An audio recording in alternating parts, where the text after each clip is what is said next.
Eu queria que você abrisse a sua Bíblia em Efésios 5 e a gente vai ler a partir do verso 15 hoje.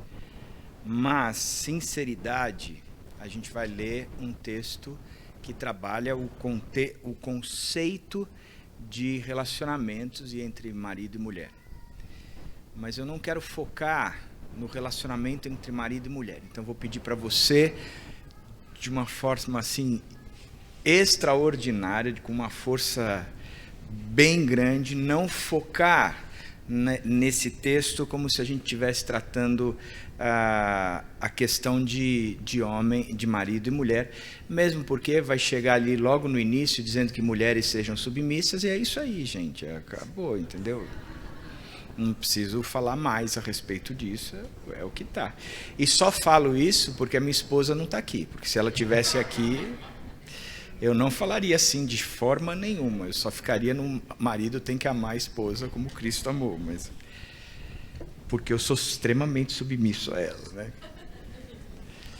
A minha mãe paraibana, brava pra caramba, então eu não poderia casar com alguém que não fosse brava pra caramba, né? Então eu sou casado, gosto, inclusive dizem que quando eu vou contratar alguém lá na Ibaviva, se é uma mulher eu peço para ela me dar uma bronca, se ela der a bronca tá contratada, porque eu gosto do... Aprendi, né? Fui educado assim.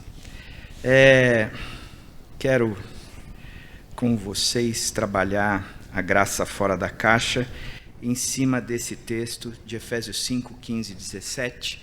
E eu queria que nós fôssemos lendo o texto e tirando do texto algumas coisas importantes dele. Ele começa dizendo: tenham cuidado com a maneira como vocês vivem, que não sejam como insensatos, mas como sábios, aproveitando ao máximo cada oportunidade, porque os dias são maus. Portanto, não sejam insensatos, mas procurem compreender qual é a vontade do Senhor. Está aí? Leram todos? Então, acompanhe aí comigo o movimento do texto. Ele começa dizendo: tenham cuidado com a maneira como vocês vivem. E essa afirmação inicial, para mim, já fala muita coisa, porque ela traz para mim a responsabilidade da maneira como eu vivo. Bom, se de manhã nós falamos que o novo nascimento nos traz a fé, e não o contrário, a fé nos traz o novo nascimento, entendendo que a fé, no Velho Testamento não existe essa palavra, mas existe a obediência, a submissão, principalmente a devoção. Quando a gente olha no Novo Testamento, a gente entende que a fé significa, antes de qualquer coisa, a prática do cristianismo. Eu escolhi por isso, eu optei por isso, eu decidi por isso. Isso, gente, para mim é tão claro quando ele diz o seguinte: você vai ter que negar a si mesmo, tomar a sua cruz e então me seguir. O discipulado, o ser discípulo, é consequência desse novo nascimento. Eu nego a mim mesmo e tomo a minha cruz. O que significa negar a mim mesmo? Eu tenho para mim que isso é muito claro quando a gente percebe que os valores do mundo já não mais me dominam, que o próprio diabo já foi vencido por Deus, e que o pecado que habita, que domina a minha carne, ele já não domina mais.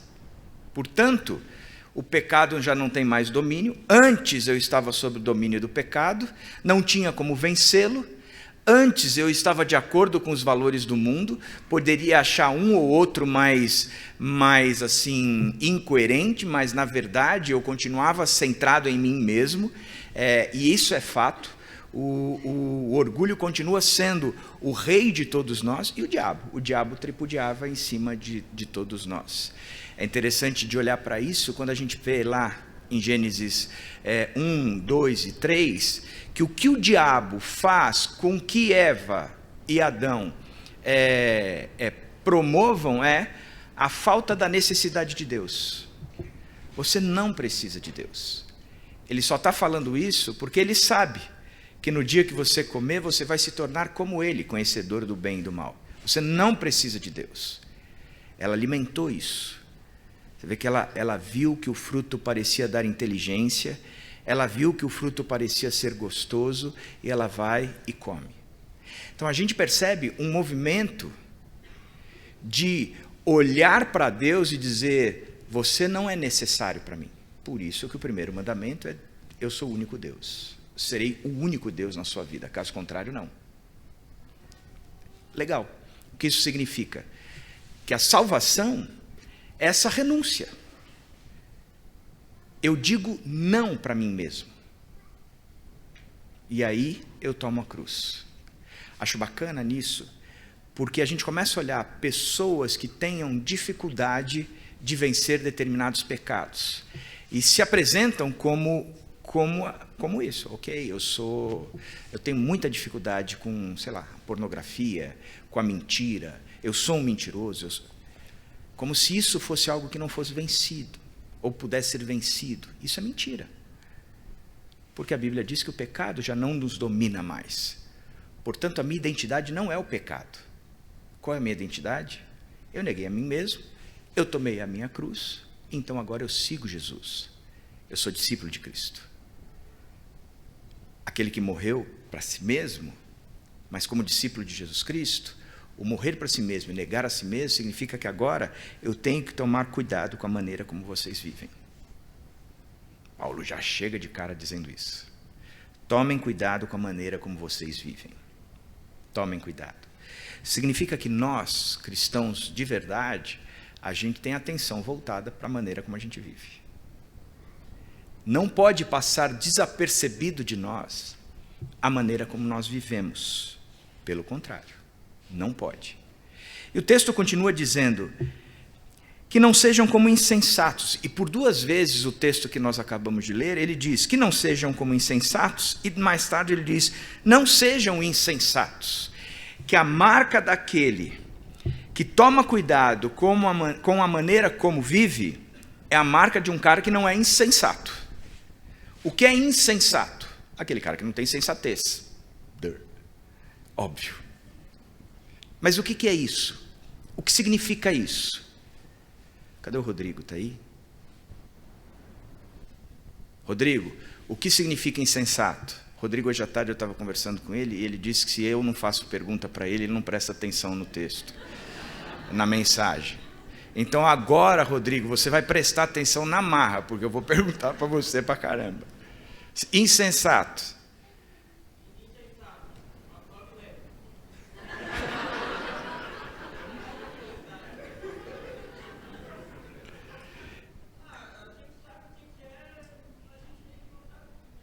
É isso exatamente que eu fui ao perguntar para você, te colocar na jogada. Eu fui um insensato, porque eu deveria ter um senso, um bom senso, né?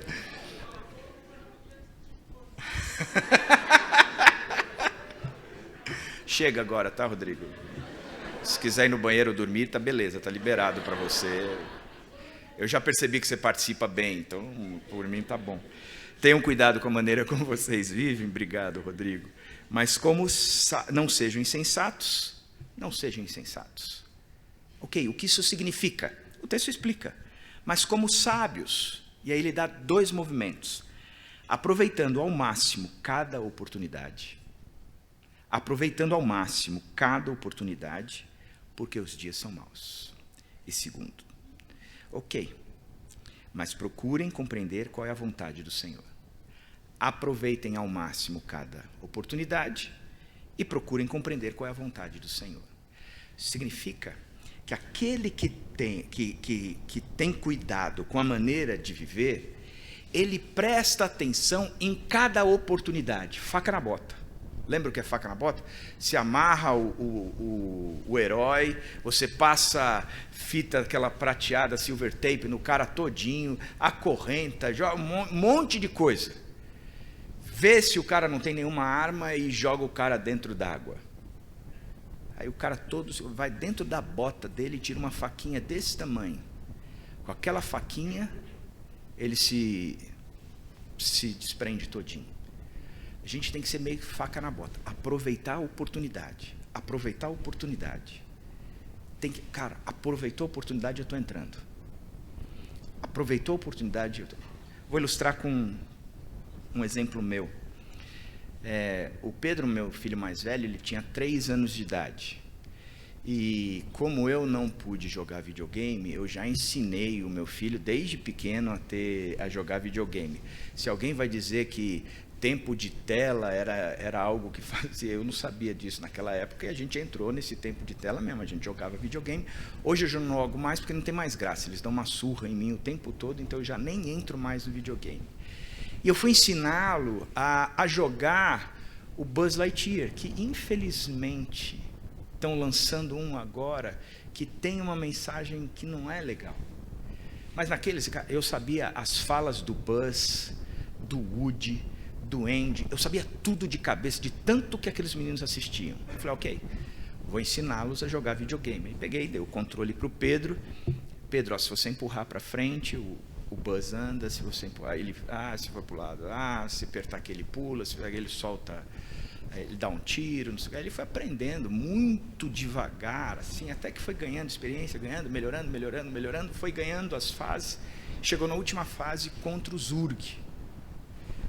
E lá ele não conseguia ganhar do Zurg, de jeito nenhum ele ganhava do Zurg. Ele começou a ficar nervoso, ele devia ter uns 3 a 5 anos, sei lá. E aí ele virou para mim, uma hora parou e falou assim, pai, eu vou pedir para o Papai do Céu para vencer essa fase. Na minha cabeça de pastor, logo veio a imagem de Deus soberano, sentado no trono, regendo todo o universo. Como Apocalipse diz, as orações são a fumaça do incenso que tomava conta. E aí o cara lá no outro lado do país, na Ucrânia, pedindo, Deus, pelo amor de Deus, para com essa guerra, nós estamos com frio, com fome. Aí sobe uma oração. Senhor, me ajuda a vencer o Zurg. Não cabe isso. Na hora que eu fui falar alguma coisa, eu falei, opa, mas essa é a crise dele agora, né? Então talvez ele aprender a colocar a crise dele diante de Deus seja mais sábio do que eu chegar aqui de forma piegas e dizer, meu filho, você não vai pedir isso, porque onde já se viu, Deus é um cara ocupado. Não, Deus está aí com você. Ele juntou a mãozinha, falou, Papai do Céu, me ajuda a vencer o Zurg em nome de Jesus, amém. É isso aí, Deus. Não consegui nem falar amém. Falei, é isso aí, Deus. Se o senhor está aí, ouve, é legal isso. Aí o que aconteceu foi muito interessante, porque na hora que ele foi pegar o controle, ele virou para mim e falou assim, pai, o Papai do Céu mora lá no céu, né? Na hora, faca na bota. Falei, mora, mas ele pode morar no seu coração. Como? Você não está com o controle na mão, que você empurra para frente, o Zurg vai para frente, você puxa para trás, o Zurg para... Quem comanda? Você, não é o Zurg. É só entregar o comando da sua vida para Deus. E aqui você vai obedecê-lo. Faz isso? Como eu faço isso? Você entrega o comando.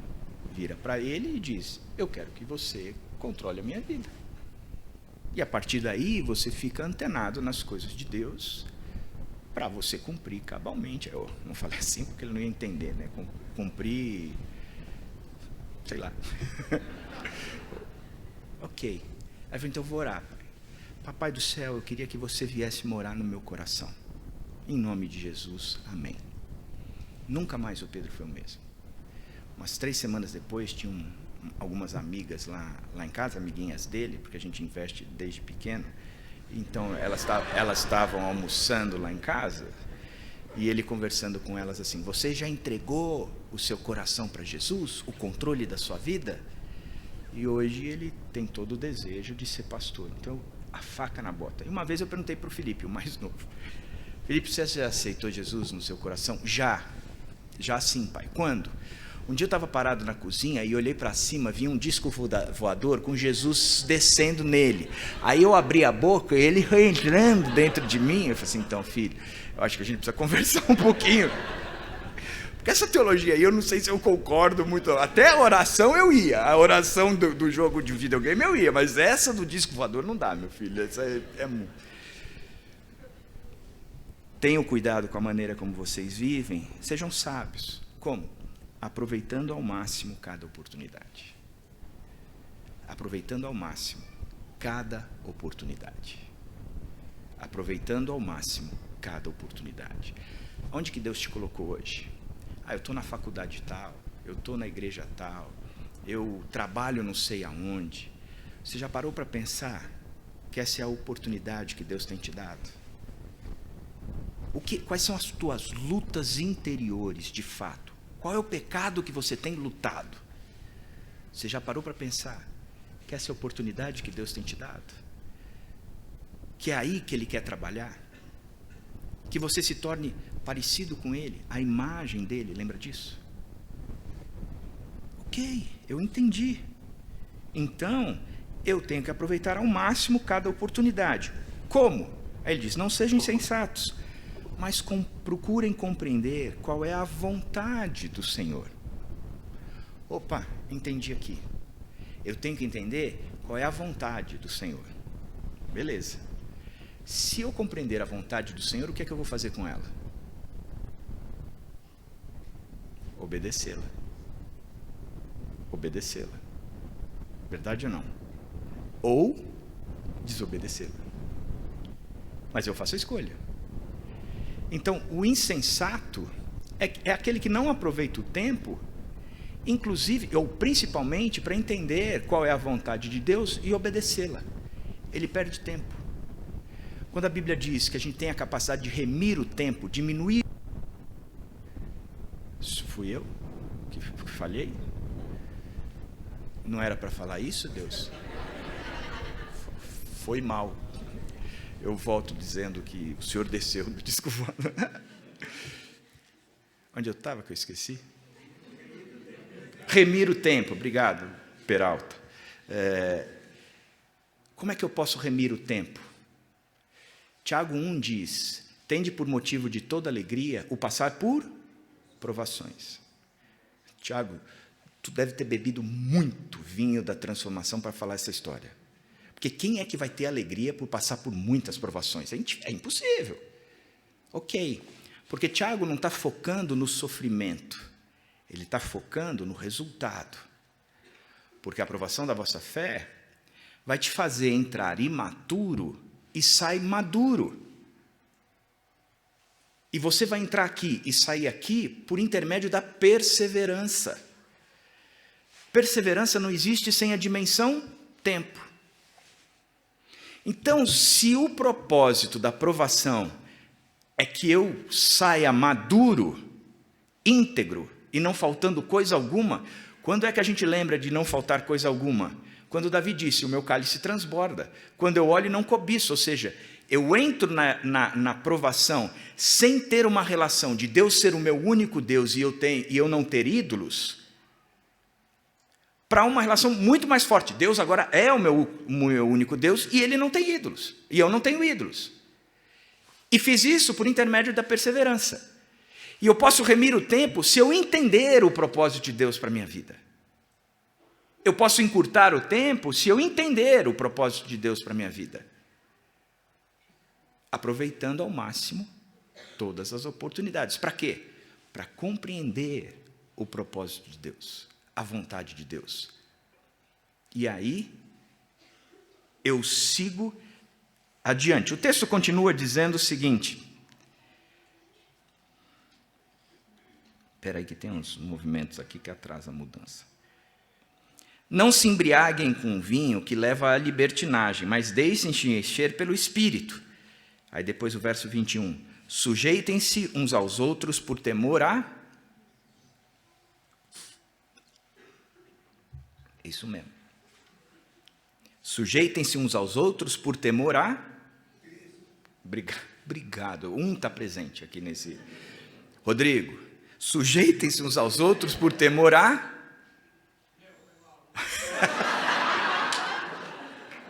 O cara está desligadão mesmo, né? Tem dificuldade mesmo. Isso lá em São Paulo a gente chama de uma coisa. Aqui vocês chamam de distração, né? Não se embriaguem com o vinho que leva à libertinagem. Ele está fazendo uma crítica à bebida. Eu lembro que eu estava falando desse texto uma vez com um grupo de jovens pastores, aí um levantou e falou assim, mas a bebida naquela época era outra. Ela não nos embriagava, não deixava a gente bêbado. Assim, é verdade isso? Eu falei assim, Ok. Que bebida foi que as filhas de Ló deram para ele beber?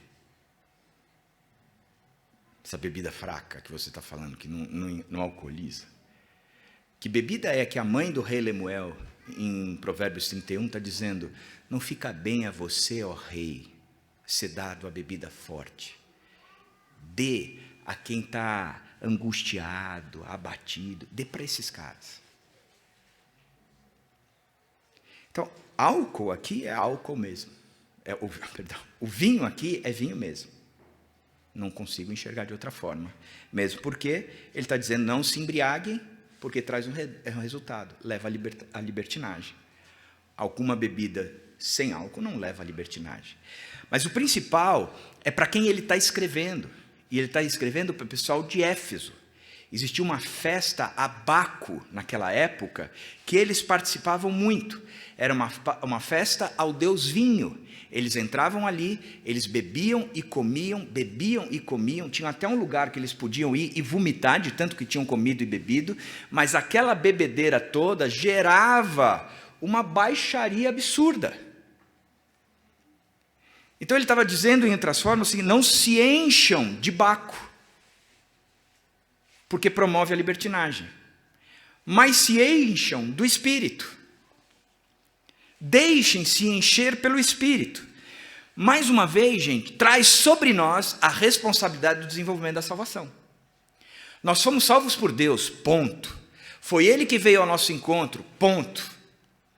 Mas o próprio Bonhoeffer falava da graça barata, da graça que não te empurra a crescer com Deus, da graça que não te movimenta a fazer morrer o pecado em você, a se despir do velho homem.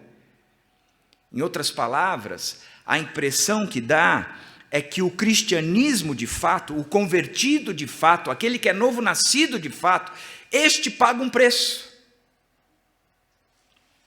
Este demonstra a sua fé, como Efésios diz, não por obras.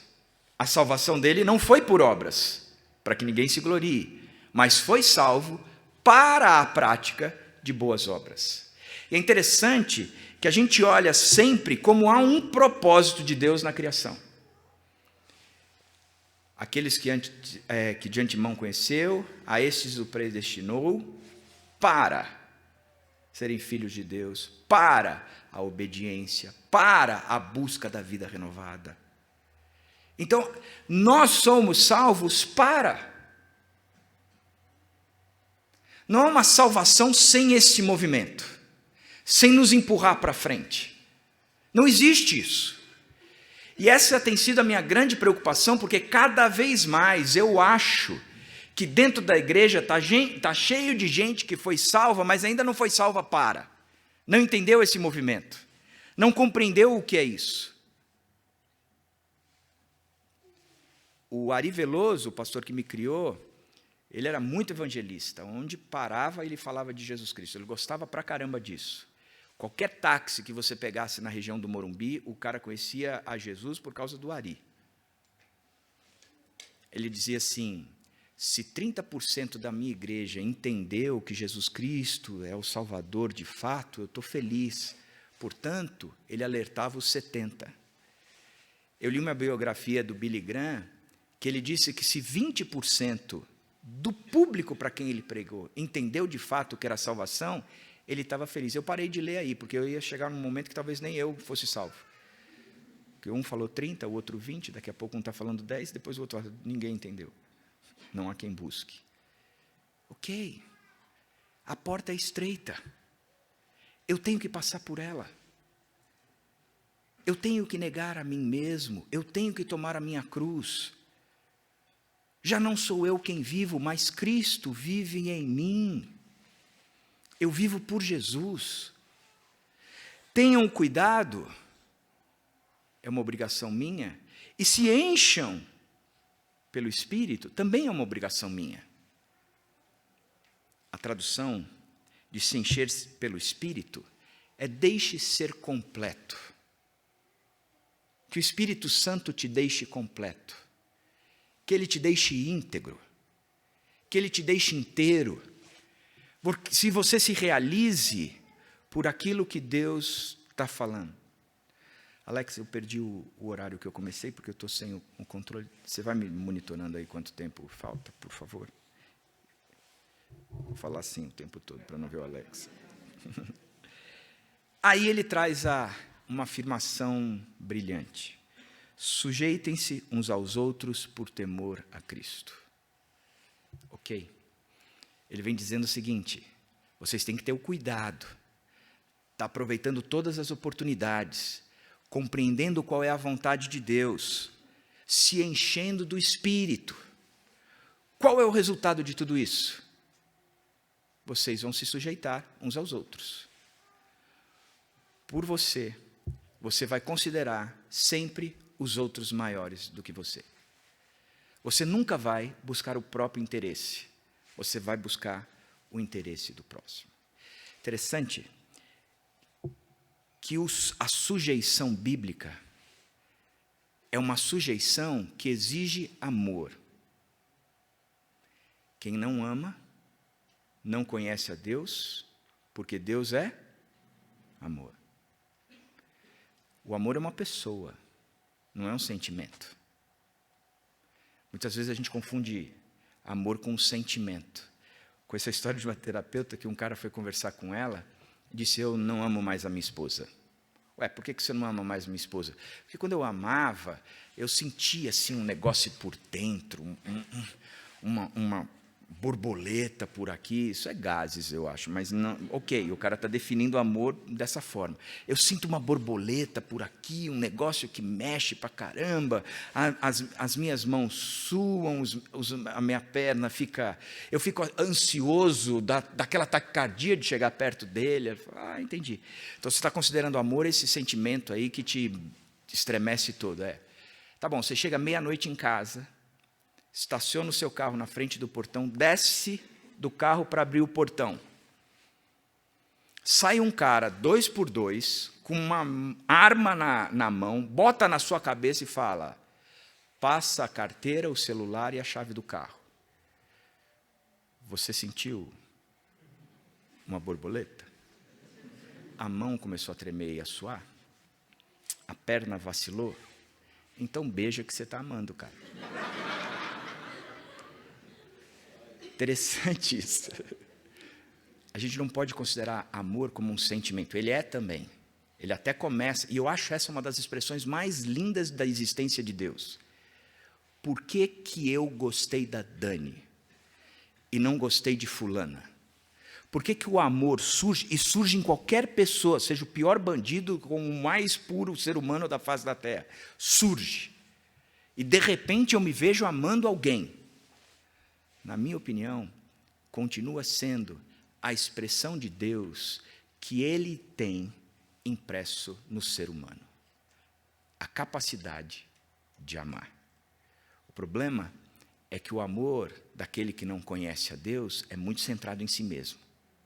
Por isso que a salvação nos faz amar Deus sobre todas as coisas e o próximo como a nós mesmos. Entenderam?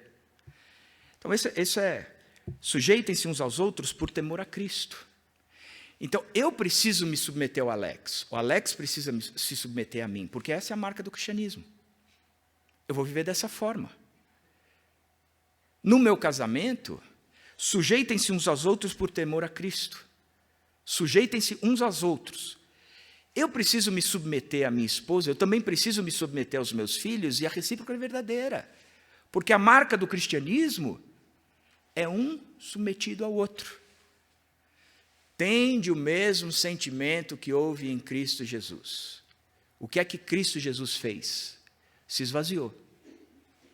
Esvaziou, ele era Deus, podia ser considerado como Deus, e aí poderia usar tudo isso, mas ele preferiu não se considerar nessa condição. Esvaziou-se da condição de Deus.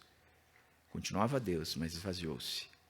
Esvaziou-se da condição de homem e se tornou servo, obediente até a morte, e morte de cruz.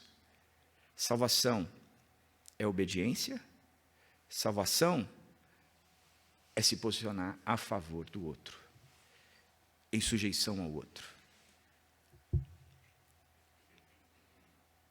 E hoje o nosso grande problema é que essa questão de sujeição é difícil.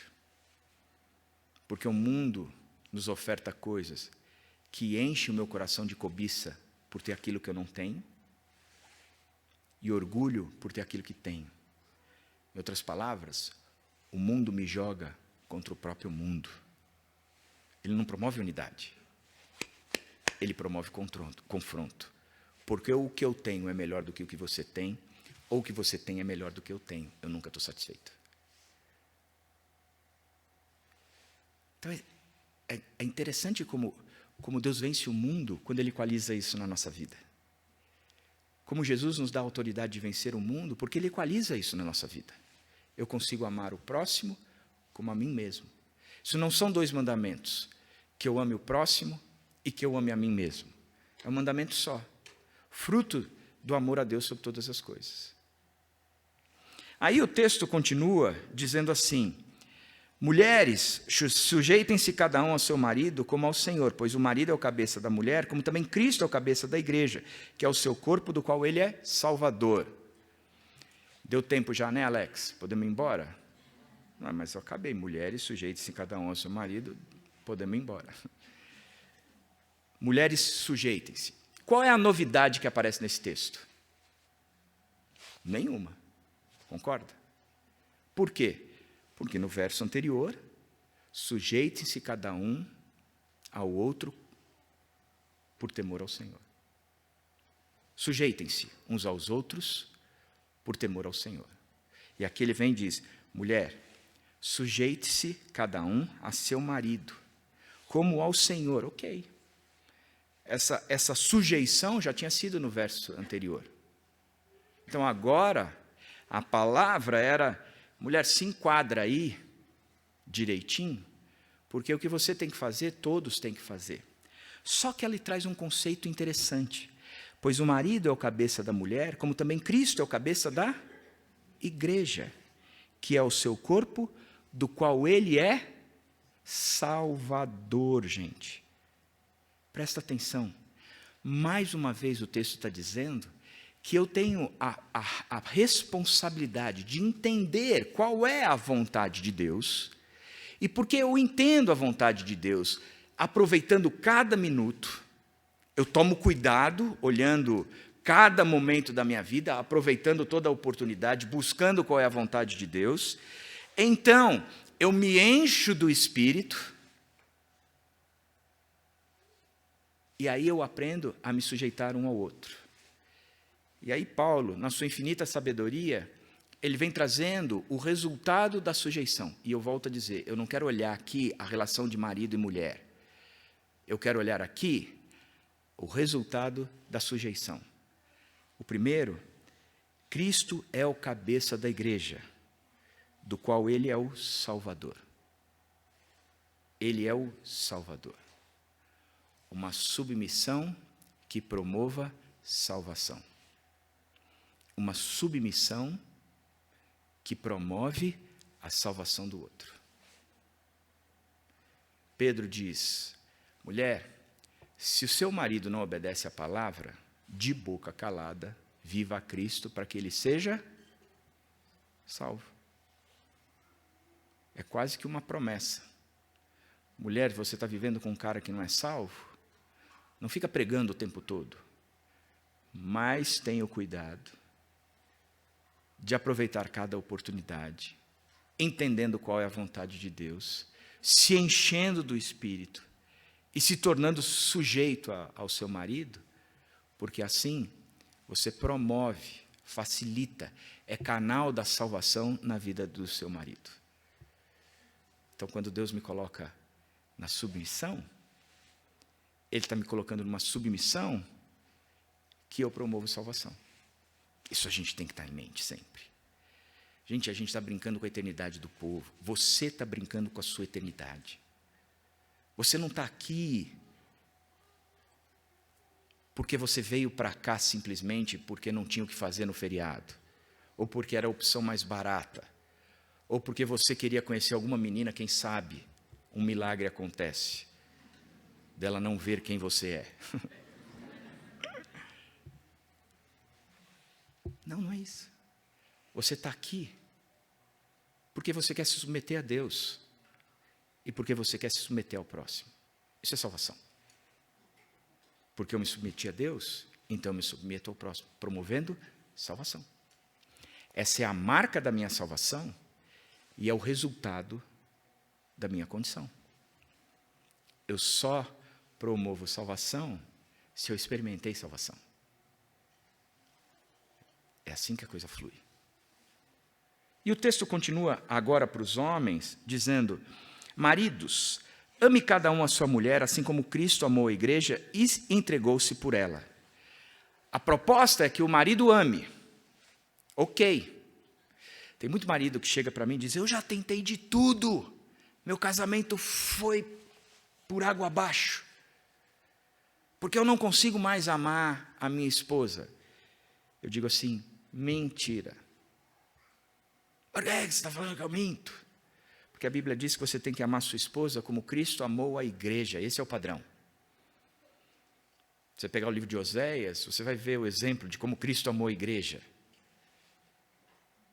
É um padrão intenso, que não cansa, não para, não busca o próprio interesse, nunca acaba, não perece, não morre. O amor de Cristo por mim, pela graça de Deus, é eterno. Com amor eterno te amei, por isso com amor leal te atraí, Jeremias 31:3. É um amor eterno. Eu tenho ensinado os casais que eu tenho atendido, que os caras vão fazer os votos, né, na hora do casamento. A noiva faz para o noivo, o noivo para a noiva. E a gente tem nutrido isso, que os votos sejam feitos por eles. E aí, quando ele me manda para ler os votos, ele diz: eu prometo te amar até... Eu falo: opa, está errado. Porque a referência aí é o seu amor. E você não tem domínio sobre os sentimentos, ele vem. Você não tem controle sobre os sentimentos. Então, esse padrão não serve. Você vai dizer assim: eu prometo te amar como Cristo amou a igreja. Aí você tem um parâmetro. Você está tirando da esfera pessoal para a esfera espiritual. O teu pacto deixou de ser você com ela, mas é você com ela diante de Deus. Para que a tua relação com Deus seja refletida aqui, para que ela sinta o amor de Deus por intermédio do seu amor. Por isso que a sujeição exige o amor, e o amor exige a sujeição, é uma coisa ligada à outra. Não tem como separar. E aí ele diz, ele amou a igreja e se entregou por ela, também com um propósito. Por que Cristo se entregou pela igreja? Para santificá-la. Para produzir santificação. Santificação é o oposto do pecado. O mau desejo gera o pecado, e o pecado, por sua vez, promove a morte. A santificação promove a vida. Lembra quando a gente assistia filme de hospital? Aí o médico ia fazer uma cirurgia de emergência, então ele chegava lá, lavava a mão, e tem todas aquelas técnicas de como lava, e aí esfrega, aí pega aquela escovinha, esfrega entre as unhas, e aí tira a graxa, não sei o quê, aí a mão está esterilizada.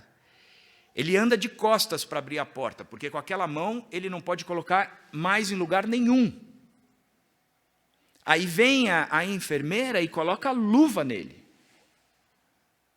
Então, aquelas mãos não conduzem mais nenhum tipo de contaminação. Portanto, são mãos que não promovem a morte. Nós somos aqueles que temos que fazer como Cristo amou, na preocupação da santificação.